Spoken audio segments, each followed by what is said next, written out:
Greetings, everyone. So, some Timothy Zahn audio from DragonCon has just dropped. It's been recorded by Brian from Tashi Station. I thought I'd play it, at least parts of it, and just provide a little bit of commentary. It provides a really good entry point, I think, for making a fairly bold, ironic point about the way in which Lucasfilm decanonized that Zahn sort of seems to neglect. And I'll get to that at the end, but to hint, it's that basically having decided to decanonize, I actually think, and I've been thinking more and more about this, that the way in which it went about doing it, the wholesale decanonization, was actually a great gift to the EU fandom and the EU movement, the movement to continue EU along a parallel story path. I say that this video is a great entry point because, as you'll see, Zahn talks a lot about how muddy any other way the decanonization could have gone would have been in reality. Oh, they would have had to do this, and would have been very unclear and very messy, and so you just had to sort of just do this reboot, right? Well, he's right and he's wrong. Yes, there were earlier conceptions of a potential sort of EU recalibration that would have been very muddy. But would have been possible and could have been feasible and could have been made consistent with whatever these new films they wanted to do were. But again, I think at the end of the day, the wholesale decanonization, far from being something that someone like Zahn needs to defend or explain away, is something that, great, I'm glad it happened in the way it did, and I'll explain why at the end. So let's jump right in and just hear what Zahn has to say. The universe, the canon, is growing. I mean, with time, it's brand new, it's growing. The legends... the only other thing they could have done would have been to say, well, two other things they could... It's pretty funny. He goes, the only possible alternative to decanonization. Then he stops himself and he says, well, there was another one. You realize there was an infinite number of alternatives, including not decanonizing, right? But this idea that it was inevitable because there was no way around it is kind of absurd, and he kind of has this little bit of a slip where he basically admits that. You could say the expanded universe, none of those stories exist, we're getting rid of them, in which case it's really hard to justify selling them. And by the way, no one has realistically ever argued that, Lucasfilm or J.J. Abrams or whoever has ever come into my house and taken my books, right? Although it's definitely been reported that around the globe there are different countries with different book licensees that had the license to republish Legends are losing those licenses. So although no one's literally taking our books away, Legend stories are becoming harder and harder to buy. Point, they're free money for Lucasfilm. The other thing they could do would have been to go through everything, say this is canon, these four aren't, this is. To do that, they would have had to know exactly what they wanted to do with Star Wars for the next 50 years. Even the Marvel Cinematic Universe hasn't got things planned out.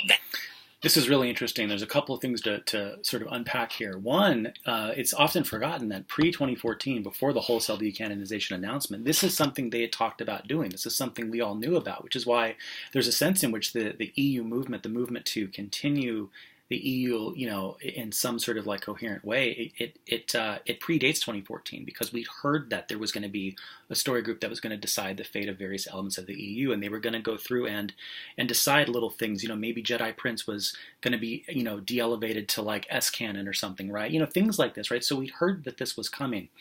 This other idea too that he's beginning to hint at, that in order for them to figure out the EU continuity, it would have had to have known exactly what they want to do 50 years from now, is wrong. And I think it indicates something I've hinted at in other videos, which is that there's something fundamentally wrong and kind of off and kind of fragile, I think, about the new canon, at least in its design. I'm not talking about its content, just in its design and conception. It's the idea that because Disney has said everything they pump out, every last bit of content they pump out has to be on the same level of canon, there is no room for mistakes, right? Now, as it happens, they've already started to slowly contradict themselves and have implicit sort of tiers of canon, right? But officially speaking, they've said everything's the same. Well, that becomes problematic. I guess if that's what you attempt to do, I guess in theory you would need to map everything out 50 years in advance. But what's so kind of cruel and ironic about it is I think the talking points around the new Disney canon, I think emphasizing canon and canonicity and continuity, I think was so elevated around 2014 because they knew that the EU fans loved Star Wars and the EU for its canon and continuity. And so I think it was a way of trying to signal to us that they said, well, if you like that, you'll really love this, right? But again, they misunderstood, and I think even Zahn seems to misunderstand here what it was about that EU canon continuity that was so important and so unique. It's not that it was mapped out from 1976 on. It's not like George Lucas had an idea that yes, exactly around the point of the Dark Nest trilogy, Leia's going to finally become a Jedi. No, it's that it was organic and dynamic, right? So we could continually learn new things about this universe, and the EU could find ways of like continuing to incorporate that into the storyline. So when Attack of the Clones tells us that Boba Fett really isn't Jasper Muriel, it's not that it's broken, and it's not that like therefore the EU needs to be inevitably rebooted. It means that no, the EU gets to creatively come in and figure out ways of making these things fit, right? It's something that the EU could do and maintain its coherence. It's something that the new canon, frankly, by design, is not able to do. That far. So what they've done is they've turned this into, it's like Robin Hood, it's like King Arthur, it's like El Cid, it's like Paul Bunyan. These are the stories people tell around the campfires. You're eating your s'mores. Hey, have you ever heard the story of Luke Skywalker and Grand Admiral Thrawn? And you don't know when you zip yourself into the sleeping bag whether this was a true story, based on truth, completely made up, but you enjoyed it.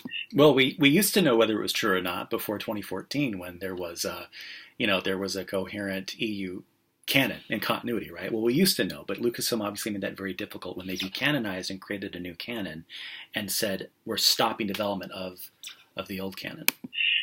We still tell stories about King Arthur. Apparently not very good ones from the reviews of the last movie, but...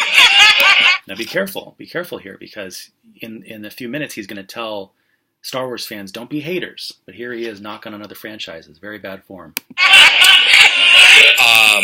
And Robin Hood and a lot of these other Legends characters, is there a grain of truth in them? Maybe. I love that he right there says all these other Legends characters. So apparently now Robin Hood is apparently part of the EU continuity. Maybe. Do we care? Not really. Do we care? Of course we care. That's why we're still here. That's why we're Star Wars fans, because we care about it. I mean, what a ridiculous, absurd thing to say. Come up with a good story to tell, we're going to enjoy it. So that's what the Legends are. They are stories that people tell around the campfire, and if someone found a document from the Sheriff of Nottingham to Prince John tomorrow that talks about, hey, I need help with this Robin Hood guy, Robin Hood is suddenly no longer a legend. He's part of history. And that's what they can do at Lucasfilm. Oh, we found more documents. This Grand Admiral Thrawn really did exist. He ran Phoenix people, round in circles. I guess he did exist. He's not a legend anymore. He's real. They can do that with anything they want with a minimum of embarrassment. Okay, we just discovered this legend has a basis in fact. So they have done about the best thing they could do when they decided they were going to make new movies and TV shows. So he's right, but he doesn't know why he's right. I'll explain in a minute. Oh, cut them some slack. They did a good job. And it's true that they'll use what they can. Let me also mention something Leland said many years ago before the sale and everything. He's one of the story group. He was the keeper of the holocron. I love how he kind of slips and says he was the keeper of the holocron. Very fascinating. Absurdly fantastic memory for everything Star Wars.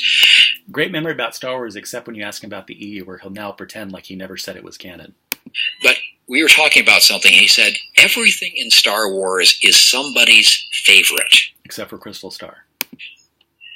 In other words, there are people, remember the Green Bunny in the Marvel comics some people really love that Green Bunny. And just because you don't necessarily you think it's too campy, somebody loves it. We don't. By the way, he mentions the Green Bunny, the silly Green Bunny, and there's this ridiculous laugh, and what a dumb character, right? And if someone then pipes in, they go, I don't know if you could hear it, but they go, well, yeah, they just wrote a new canon story about him. They found a way of working him in. So I love it, like all this, continued dumping on the Green Bunny. By the way, he's got a name, Timothy Zahn. I think you know that. It's Jackson. He's from the Marvel Comics. Yeah, the new canon's found a way to take this ridiculous thing and sort of like shoehorn him into the new stuff, right? So it was so dumb. It was so bad. It was so, Robin Hood-esque in its like mythic sort of status. It was a campfire story. Oh, but we just sort of sprinkled our new canon fairy dust on it. Now he's part of it. And apparently like now he's no longer, I wonder how many people who like sort of silly, sort of like laughed, oh, that dumb Green Bunny, who then a second later found out, oh, he's part of your new canon now. We're like, oops. Don't get rid of it just because I don't like it. We get rid of it only if we have to for some other story that the higher-ups want to tell. So the story group is approaching things with surgeon's blade, not a, machete. I mean, that is just bizarre imagery, because if they took a surgeon's blade to the EU, they would have done things like slowly carve out maybe a chapter from this book, or say that the second part of the Black Fleet, crisis or something is no longer part of the continuity, right? Instead, no, they didn't take a butcher's knife, they took a nuclear bomb, right? But again, that's fine if what you wanted to do was to create a new canon and call the old stuff Legends canon, right? Continue the new canon along a parallel story path. And they're very good at what they're doing. They're not going to write over anything they don't have to. So again, he's repeating it was inevitable argument, which is just not right. They're good people to have in charge of continuity. Unfortunately, they cannot control the directors necessarily. What a stunning admission there, right? I mean, so you've got this great new canon. The story group's going to oversee continuity. This is everything we've been told. This is the new and improved Lucasfilm, the new and improved canon continuity. The EU is such a mess, but we're going to fix all that. But this story group, the authoritative Lucasfilm story group, the company that's commissioning the films, doesn't have control over the directors? What? But there's some good people, and they're trying to do right by Star Wars. And I agree, by the way, there are some good folks in the story group, without a doubt. Star Wars. So, deep breath, relax, and please no hatred. It's a movie. It's a fictional universe. It's not worth wasting hatred and emotion on. It's fun. You don't like something, you don't have to like it. You love it, more power to you. Just relax. Relax. Well, thanks for the advice, but after hearing this, I'm pretty fired up. So again, I love the advice at the end. Don't be hate-filled. I wish that was advice that the fans of the new canon took relative to the EU. Don't come after us just because we like this thing that Lucasfilm decanonized a few years ago. Don't hate it just because it was decanonized. It's like Zahn says. It's like you can like some things, you don't have to like others. Some of us on the EU side like both the EU and the new canon. Some don't. Some of us just like the EU. We respect each other's opinions, right? We don't hate the new canon. We don't hate the story group. We just hate that there's no more EU. Now, to the point that Lucasfilm did us a favor. What in the heck do I mean by that? Well, again, you've got to go back, and he kind of hints at this, Zahn. He kind of hints at the fact that, that there were things that they could have done, for instance, very sort of like minute things and corrections and recalibrations to say, whatever, like the Young Jedi Knights, we're going to take the first chapter out of the 7th book and take that out of continuity. We're going to lower that down to infinities or something, right? Because of all these other things we sort of ultimately want to do. Or, moreover, by the way, right, to fulfill the promise that she had said for years to sort of make Filoni's Clone Wars finally fit within the EU, right? So there might have been things they would have had to have done to recalibrate the EU in various ways to make this all line up. Great, right? This is what the EU did. It found ways from time to time to update and organically, dynamically grow. But imagine pre-2014 when we had all heard rumors about what it about the supposed fate of the EU, that there was going to be a story group that was going to determine its fate. A lot of us really worried about which things are they going to sort of lower to S or infinity canon, right? Which things are going to remain. The movement to defend and continue the EU did not begin with the decanonization announcement. It predates that because, again, they were very upfront about the fact that something was going to be happening to the EU. And there was going to come a time when an announcement was going to come and we were going to learn which things on our bookshelves were now, still part of the mainline EU continuity and which things weren't. And, I mean, that would have been a really, really radically different world to live in, right? I mean, imagine folks who loved everything that came prior to that decanonization. Imagine a billboard message that instead of saying something like, continue this epic saga, hashtag save the expanded universe, it'd be something like, dear Lucasfilm, please reinstate the, Ewoks Go on a Picnic, the small 7-page children's story from 1983, because why did you have to decanonize that? Don't you respect us fans, right? Can you imagine how incoherent and frankly uninteresting that message would be to the thousands of people that join this cause, each day, week, month, year, right? I mean, it's a growing movement. It's a movement with a clear purpose and a clear avenue. This is the point, right? Instead of some big muddy mess where indeed we'd have to say, well, these random constellation and jig-jags of like continuity that we want to sort of like make canon again. No, it's simple. Wholesale decanonization meant there's a new canon that goes in this direction and it tells stories about Kylo Ren and the First Order. And then there's 37 plus years of continuity called Legends, right? inside of which the EU continuity with all of its old tiers and canon stuff like that can continue to grow. It's very simple. When Lucasfilm wholesale decanonized, they made the EU movement possible. Thank you.